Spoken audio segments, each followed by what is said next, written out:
And it is your Saturday Coffee Klatch, your Saturday Coffee Klatch, with Heather Lofthouse and yours truly, Robert Reich. We are so pleased to see you again. And Heather, what is on our agenda today? We have a lot today, a lot to do. So we will talk about campus protests. We will talk about abortion, Trump, and the ongoing voter deception trial, and more. Well, let's start. Let's get to it. So, campuses. I teach on a campus. I have been a professor for as many years as I can remember. Over 40. On several campuses. And what I've done, Heather, over the last several weeks is at Berkeley, and also I've talked with faculty at Columbia and students and faculty all over the country to try to understand what's actually going on. Because the coverage is never always accurate. It's never accurate. Right. It's always a little bit wrong. And what I've found is that the core grievance here that is really pushing students to demonstrate is the bloodshed, the slaughter in Gaza. Now, these students are not, there are going to be a lot of different motives, and at the fringe you're going to get some anti-Semitism, and you're going to get some pro-Palestinian and anti-Zionism, but the core is about what is happening in Gaza. 34,000 or more, mostly women and children, who have been killed. And although the students and faculty I talk with are very sympathetic to Israel, they understand Israel was terribly violated, that Hamas on October 7th did odious things, still there is a sense of disproportionate response. And it is not all that different in terms of the grievance, the anger, at what's happening to these people in Gaza, from what I remember about the Vietnam War and the anti-Vietnam This protests. is what I wanted to ask you about today, because you do have this perspective. What are the similarities? What are the differences? Are you surprised to see something similar happening again? So this is the anti-Vietnam War protest movement. Tell us about it. It's very similar in the sense that the grievance in 1968 was not only about Americans, a lot of Americans going there. Obviously, this is not what's happening now. Americans not being drafted into this war. But there was a core sense that it was unjust, deeply unjust. It was rich, overwhelmingly first world white forces that were crushing, killing with bombs and tear gas and all kinds of things. Very poor, overwhelmingly people of color, people who are third world, and it's not all that different. Right. And this is what, most of the students I talk to on various campuses don't have a finely grained understanding of Palestine and Israel history. Yes, and there's studies. I mean, we've seen the reports on this. But a huge number of the demonstrators are Jewish. Yep. This is not about anti-Semitism. Again, at the fringe, there may be some anti-Semitism. At the fringe, there are going to be some Jewish students who are angry about this. But it is so clear that the feelings of injustice and outrage about America's complicity, and this is where politics comes in, because a lot of the people I interviewed are saying they're not going to vote for Biden, or they're just going to sit out the election. And this is a huge potential problem for Biden and the Democrats. I mean, huge. But there have been anti-Semitic happenings on campuses. There have been. So, Jews who identify, as Jewish, who look Jewish, right? A yarmulke. Certain people have said, and there has been, there has been spitting, there have been signs that have had to be taken down. So it's not that there's none. But I think what's important is you're talking about, so first of all, there's no non-mutual exclusivity. Is it mutual inclusivity? It's no. It's like any protest movement. Right. Historically, particularly in America, particularly on college campuses, you get a confluence of a lot of forces, a lot of different motives. The question is, what's the dominant motive? Right. What is actually driving it? Right. And that's my point. Right. And it's important to say that the dominant. But also, like 1968, university presidents, universities are making the same mistake. They're bringing in outside police forces. Yep. They are gassing students. They are doing all kinds of things that exacerbate the problem, Right. that make it worse, that bring more students into Yep. the protest, because the protest then becomes a protest against authority, Right. against abuses of authority, not Yep. just abuses of American authority with regard to being kind of co-conspirators Right. or complicit with regard to what's happening in Gaza, but also university and American authorities. Right, right. And your point earlier about the framework. So the way the media, and you said this in your Substack, the way the media is putting this out there about what's happening on campuses, it's very political and it's very two-sided. And they just go in with that lens and they find the stories to back it, right? And every major media is describing the students as pro-Palestinian. Right.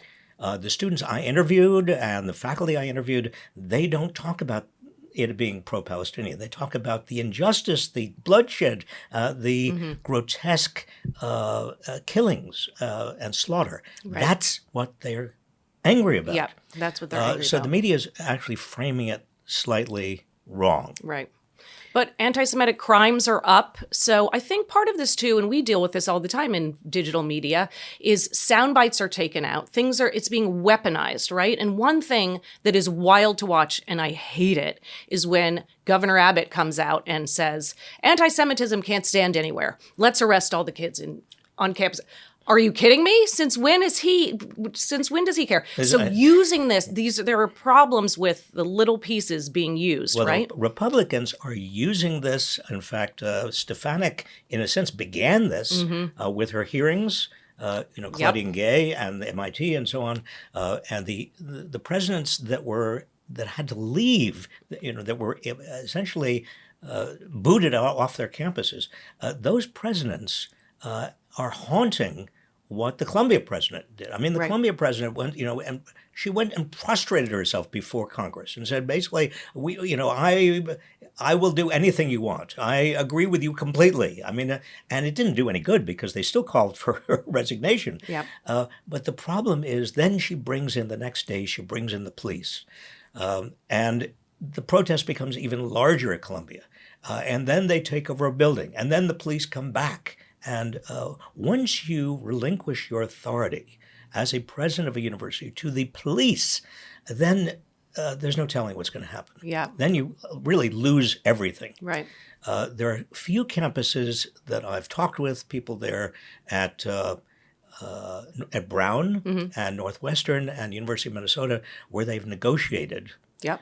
And the student protesters who are very peaceful, at most campuses it has been peaceful, they have negotiated, basically, we will leave the encampments, we'll stop protesting, in return for which you as a university will sit down and negotiate your divestment in companies that are investing in Israel, for example. Right.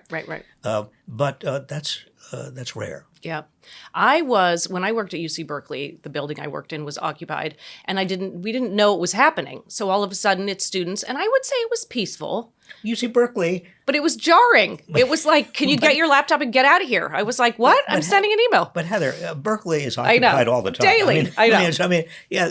But if you don't get a text heads up, it's still, it happens peacefully. It's still, you have to leave your office. It's still a little jarring. I mean, Berkeley is one of the campuses. The administration, I think, did it very well. They just said, go ahead. Of course, this is part of education. Have your encampment, do your protesting. Peacefully. Don't say disparaging remarks to people and have banners that do the same. But there's another political consequence, and we saw it in 1968. We saw it in 1964. The free speech movement, Berkeley, became the platform for Ronald Reagan running for governor in 1966. Yes. He ran on a law and order platform, used the Berkeley demonstrators as his bête noire. And then we saw it again in 1968. Richard Nixon used the student demonstrations against the war to become president. And we see even Donald Trump, the irony here. Donald Trump, Donald Trump accuses students of being disregarding law, disregarding order. He gives a very strong kills me. A strong law and order message. And the irony is lost. Yeah, I mean, I know. This is a man who spent I mean, he's spending his weeks I was going to say sitting present in tense. court Yeah. because of his big law and Right. order We should talk about violation. that a little bit. He is becoming more and more delusional. I mean, people don't realize this. In this Time Siena poll, if you look down at some of the numbers, it basically said, do you think Trump has been terrible ever? Yes. Do you think it's in the past or more recent? And a lot of people were like, I think it's more in the past. I think it's more in the past than I remember. And a lot of those were young people. This is me summarizing the poll in very Polish terms. But I think, I don't know, it's worrying that people have forgotten. And it's not that he was so bad before, it's that he's getting worse. Why is that narrative not poking through? I think partly because the media try to, at least the major media, are still doing both sidesism. Yeah. They still want to be, they want to appear as if they are not taking one side or the other. And also, Trump's ravings have become normalized. I mean, everybody expects it. He goes out last week on the campaign trail when he had Wednesday. He had In Wednesday between, off, right. off from the trial, and he just was out of his gourd. I mean, he was just saying things that made no sense. I know. But the media doesn't report it, and but the right-wing media reports it. Oh, yeah. And so there is a potential problem. I think disorder, whenever there's a disorder on college campuses, any place, it helps Trump because he tries to evince strength and order, even though he's becoming more and more unhinged. It is strength and order. That's what people perceive. And I frankly worry about the numbers who say they're not going to vote. Oh, I'm talking about students, young people, for sure. and even some Gen faculty Z. members who are saying, Biden did come out quite strongly on, I guess it was Thursday, and then again on Friday. He said, the right to protest has to be respected. It's part of our tradition, part of the First Amendment, but not chaos and not violent. He was reported as being very much against the protests. That's not what he said. Yep. But that's what students heard. That's what faculty heard. Yeah. And I think Biden has got to stand up to Netanyahu, the Israeli government. Of course. He's got to say, you're not going to get one more item of munition unless you push for a ceasefire. Yeah, no more credit cards. If they go into Rafah, then there's going to be hell to pay. I mean, he absolutely has to. I keep thinking it's got to come.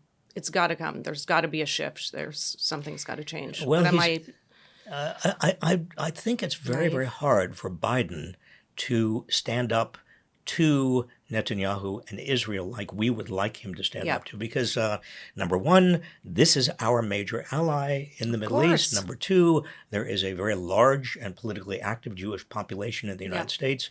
Number three, Biden has been in politics for 50 years, and for 50 years, it has been, Israel has been, and guarding Israel has been central to American foreign policy. So he doesn't naturally come to standing up to Netanyahu. It's interesting to think about voting, which is a powerful tool we have, and we are privileged to have it. But is it an end in itself?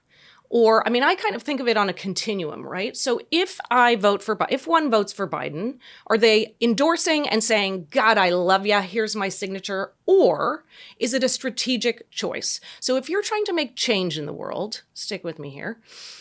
I'm here. You're here. Cheers. If you're trying to make change, I'm thinking 3.5 years or 2 years from today. If one is so mad at Biden, and then Trump comes in, I can't make the change.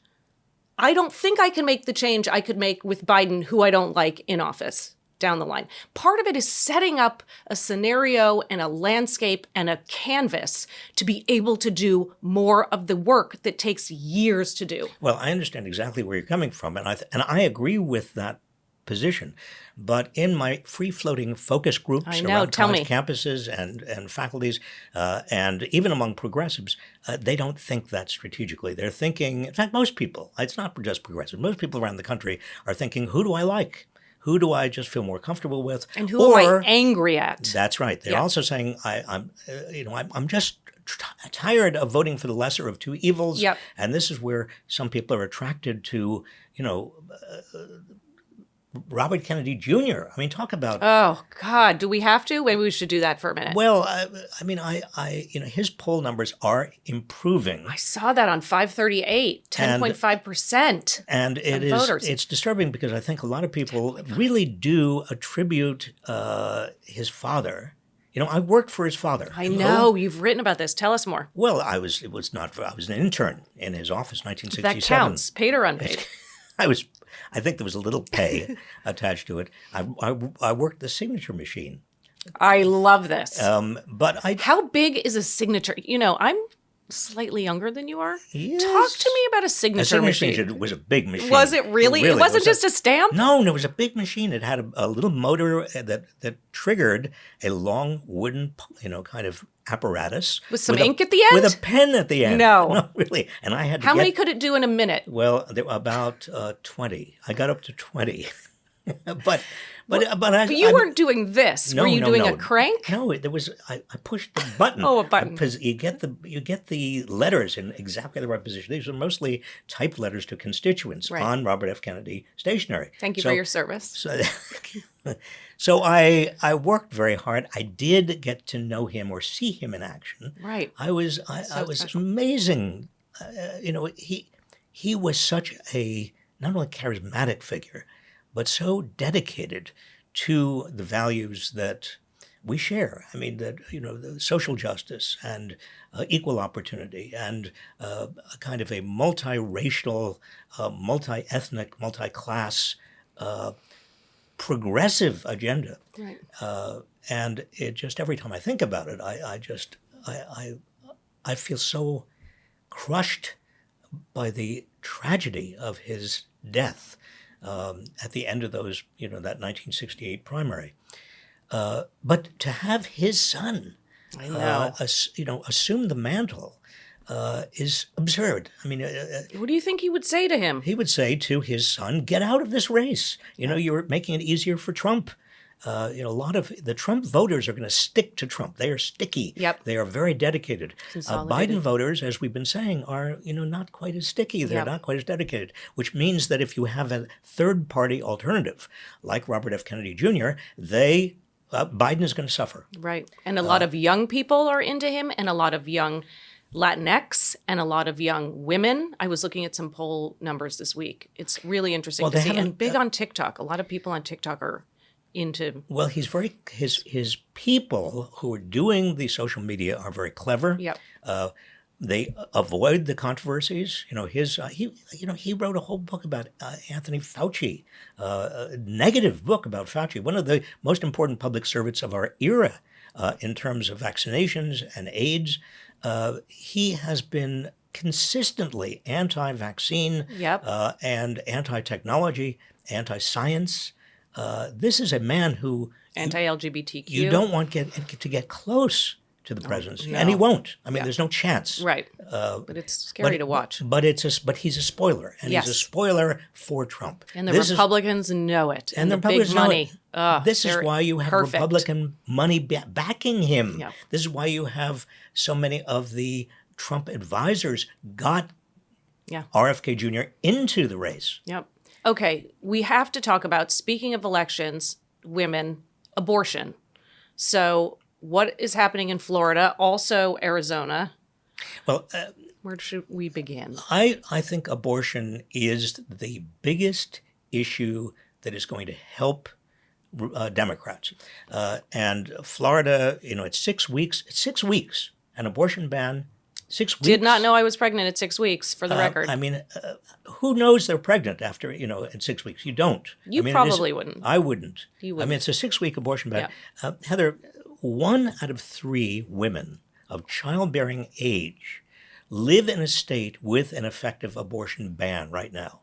Say that again. 1 out of 3 women are living in a state where there is an effective abortion ban. They would have to go 1 out of 3 women of childbearing age. Right. That's right. So they would have to go to another state if they could possibly afford it. Right. I mean, you can imagine the difficulties now faced by so many women, particularly poor women, in terms of childbearing. And they don't have any power over their own bodies. You have a Republican Party that supposedly stands for the proposition of limited government, and they are actually saying to 1 out of 3 women in the United States, you do not have control over your body. And this is the beginning. This is a slippery slope. We're looking at IVF. We're looking at contraception. This is ugly and disgusting, and it should be and better be critically important in November.